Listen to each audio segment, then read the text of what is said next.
একদিন যখন class miss দেই, ভাই কালকে ক্লাস আসতে পারি নাই। কি হয়েছে কালকে বল। ভাই কালকে যা যা হইছে না, বেস্ট ক্লাস ডে ছিল। আমার লাইফের বেস্ট দিন ছিল কালকের ক্লাসে। কি এমন হয়েছে ভাই? কি হয় নাই সেটা বল। আমাদের ম্যাথ এক্সাম খারাপ হয়েছিল যে সবার। হ্যাঁ, আমি তো নির্ঘাত ফেল। আরে কালকে যারা ক্লাসে প্রেজেন্ট ছিল স্যার সবাইকে 90% মার্ক দিচ্ছে। হ্যাঁ, কি কস ভাই?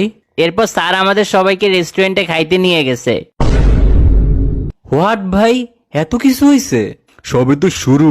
এরপর স্যার ক্লাসে সবাইকে নিয়ে বক্সে গান ছেড়ে নাচানাচি করছে। স্যারও আমাদের সাথে নাচছে। ভাই আমি রাহাত স্যারকে হাসতেও দেখি নাই, আর উনি তোদের সাথে নাচছে। আরে এরপর কি হয়েছে শোন। এরপর ইংলিশ স্যার ক্লাসে আসছে, উনি আমাদের সবাইকে কক্সবাজার নিয়ে গেছে। Wait, what? তাও আবার বিমানে করে নিয়ে গেছে, আবার ফ্লাইটে করে ব্যাগ নিয়ে আনছে। তোরা মিথ্যা